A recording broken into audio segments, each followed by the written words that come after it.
In this lesson, you will learn how to find critical points. A critical point is a point that is in the domain of the function and where the first derivative is equal to 0 or where the first derivative does not exist. So there are different types of critical points.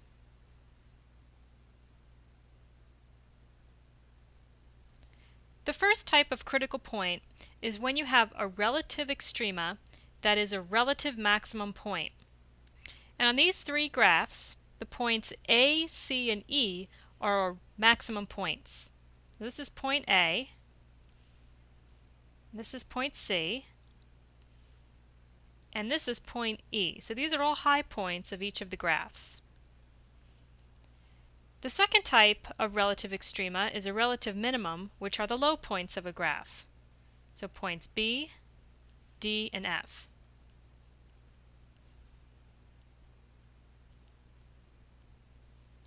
A terrace point is a critical point that is not a relative extrema. So since one of the definitions of a critical point is one where the first derivative is equal to 0, that would be this point right here because your graph tapers out. So this is point G. So we're going to be looking for these types of points in the following example. So for number 1, the directions are to find the critical points of f of x. And f of x is equal to 2x to the third plus 3x squared minus 12x. The graph is shown on the right, and we know that the domain of this function is all real numbers, since we have no fractions or no square roots. So I will start by finding the first derivative, which is 6x squared plus 6x minus 12. And to find the critical numbers,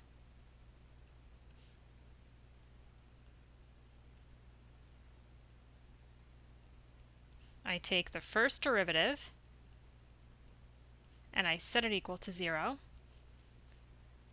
So 6x squared plus 6x minus 12 equals 0. I would first divide out a 6 of all of the terms so that my equation reduces to x squared plus x minus 2, and then factor this.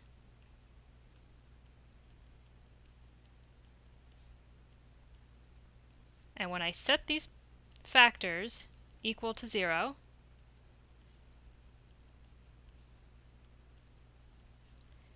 x equals -2 and x equals 1 are my critical numbers. But to find the critical points, which is what the directions are asking for, is I go back to the original function f of x,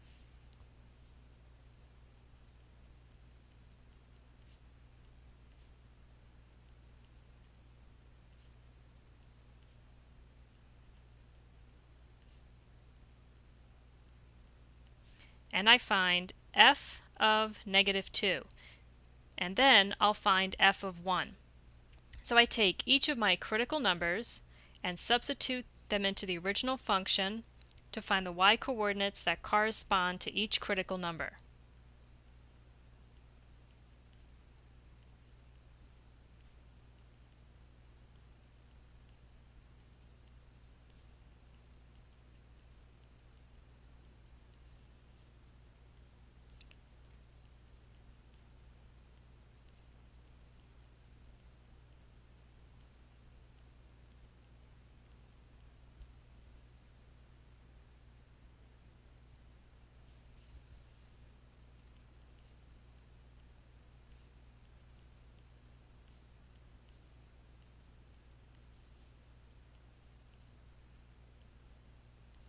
So my first critical point is -220,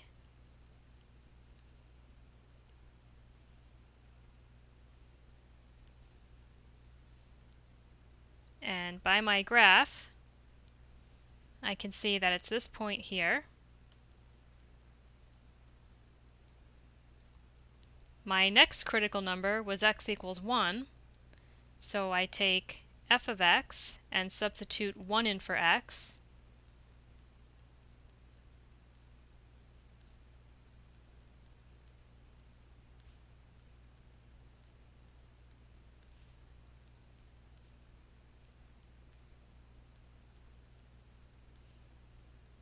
And I get negative 7.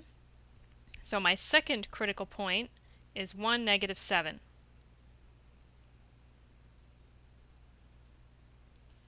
And that's this point right here.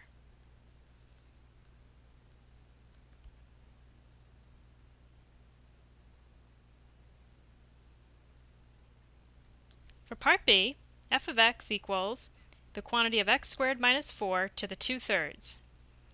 This domain is also equal to all real numbers because even though we have a root, it's a cube root, and odd roots have domains that are all real numbers. So I take my function f of x and I go ahead and find the first derivative.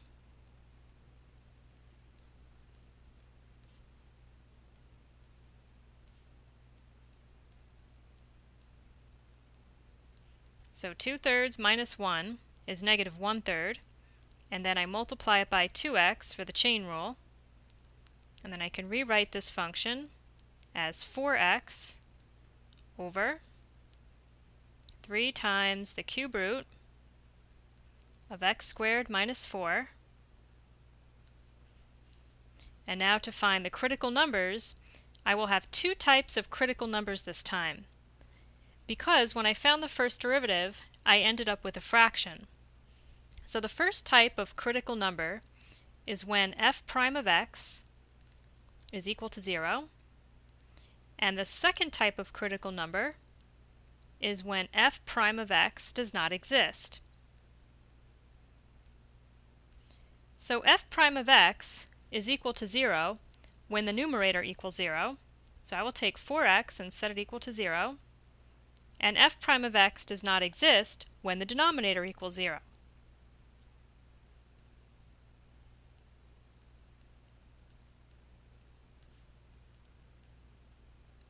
So taking the first derivative and setting it equal to 0 just gives me x equals 0. So my first critical number is x equals 0. So I will continue with finding the points where the first derivative does not exist, and the first step in solving for x is dividing both sides by 3, and this should be a cube root, so that I have the cube root of x squared minus 4 is equal to 0. And to solve for x, since I have the cube root, I cube both sides, and I get x squared minus 4 equals 0. And I just continue solving for x. And when I square root both sides, I get x is equal to plus or minus 2. So I have three critical numbers, 0 and plus or minus 2. And looking at this graph, I can see that 0 is a maximum, negative 2 and positive 2 are both minimums. So to find the critical points, I take the function f of x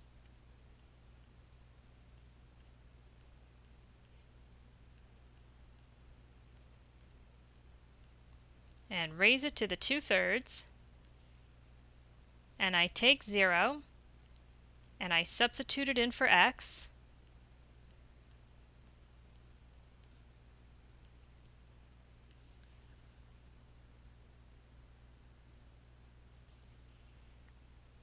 and f of 0 is equal to negative 4 to the 2/3, which is the cube root of 16. And the cube root of 16 can be written as 2 times the cube root of 2. Since 8 is a perfect cube, I take out its cube root, which is 2, but I'm left with 2 inside.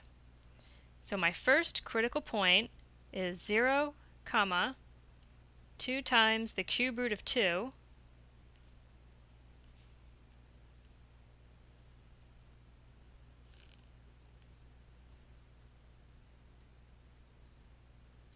that's this point here.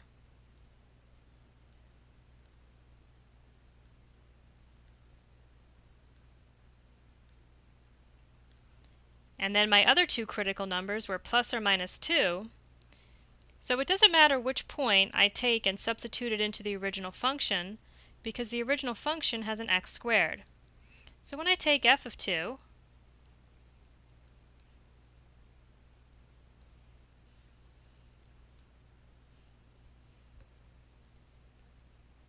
and take 2 squared minus 4 to the 2/3, I get 4 minus 4 to the 2/3, which is 0 to the 2/3, which is just 0. And I will get the same answer when I substitute in negative 2. So 2, 0 and negative 2, 0 are my other two critical points. And since they were found by finding the points where the denominator does not exist, graphically we have cusps at those points.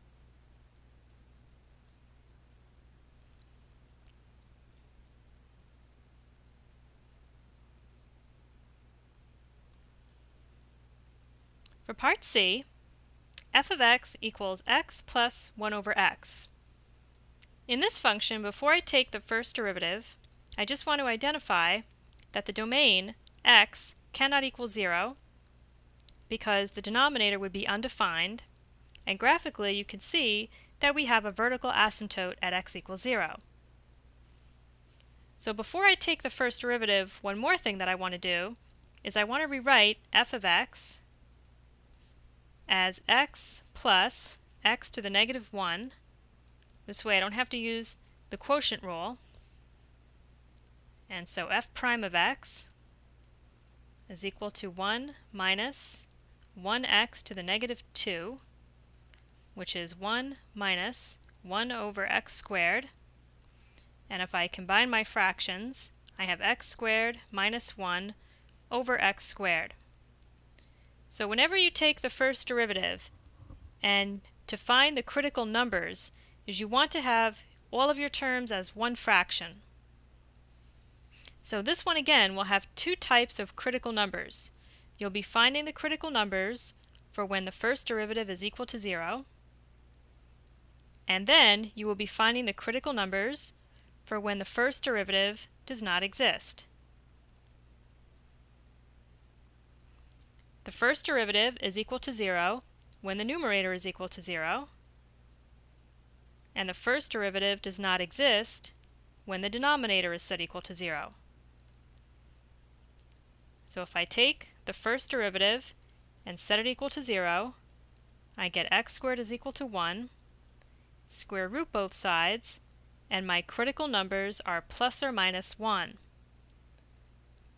But when I find the points where the derivative does not exist, I get x equals 0, but 0 will not be used because if we look back at the very first thing we did, which was check for the domain, 0 is not in the domain.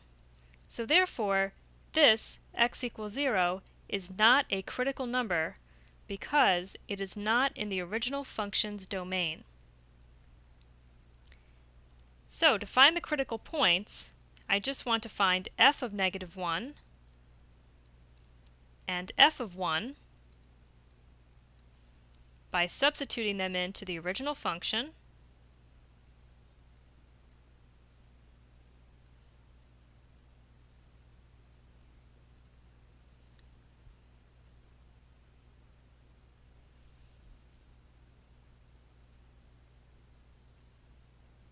and the first critical point is negative 1, negative 2.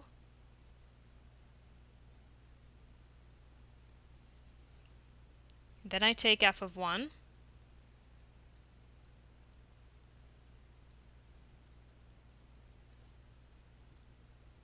And my second critical point is 1, 2.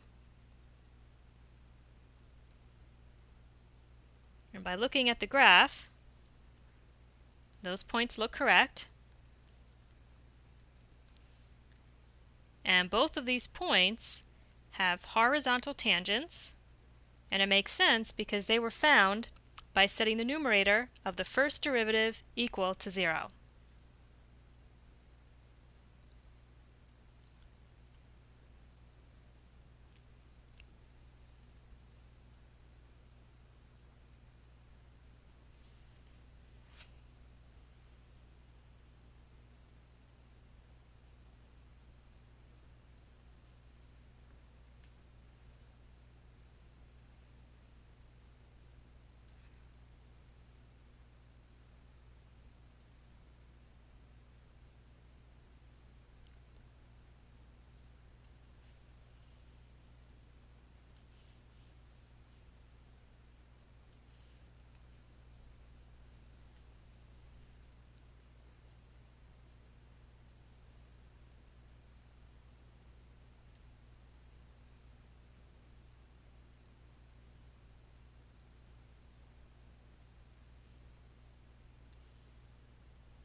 For part D, f of x equals 12x to the 2/3 minus 4x.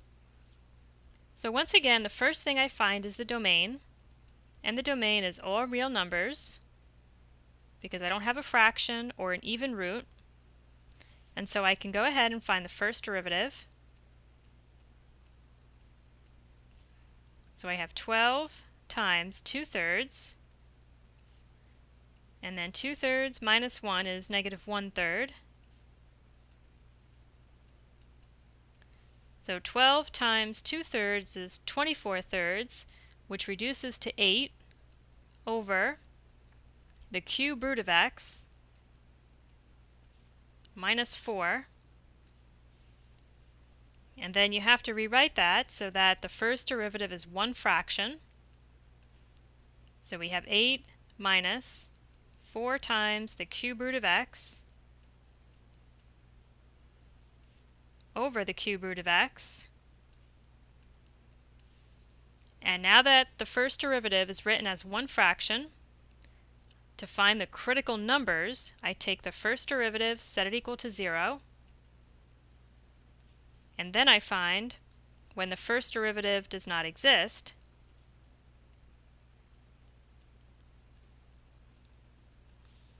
and the first derivative equals 0 when the numerator is set equal to 0,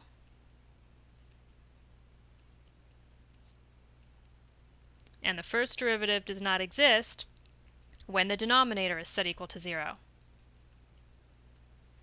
So I can see by my graph that I have a maximum point right about here and a minimum right here. Even though that minimum is at a cusp, it is still a minimum point on the graph.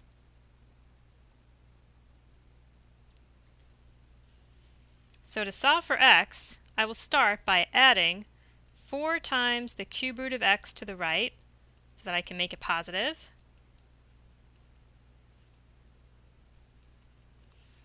And I have 8 is equal to 4 times the cube root of x, and I divide by 4, so that 2 is equal to the cube root of x. And since I'm solving for x and it's under the cube root, I cube both sides, and I get 8 is equal to x. So my first critical number is x equals 8. My next critical number, since I have a cube root of x, I cube both sides, and I get x equals 0. So my two critical numbers are x equals 0 and x equals 8. So to find the critical points, I go back to f of x, and if I look back at the function that was given to us, f of x is equal to 12x to the 2/3 minus 4x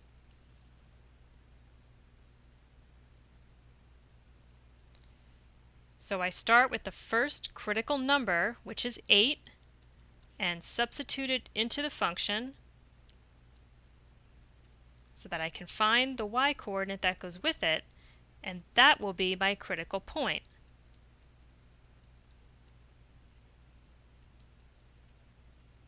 So f of 8 is equal to 12 times the cube root of 8 is 2, and then squared is 4.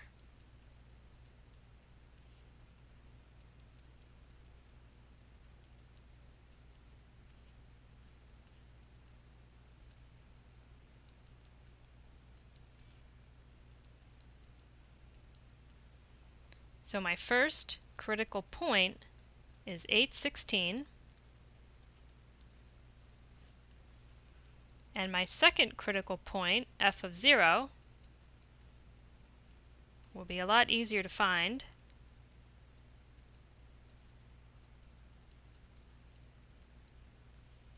Is just 0. So my second critical point is the origin.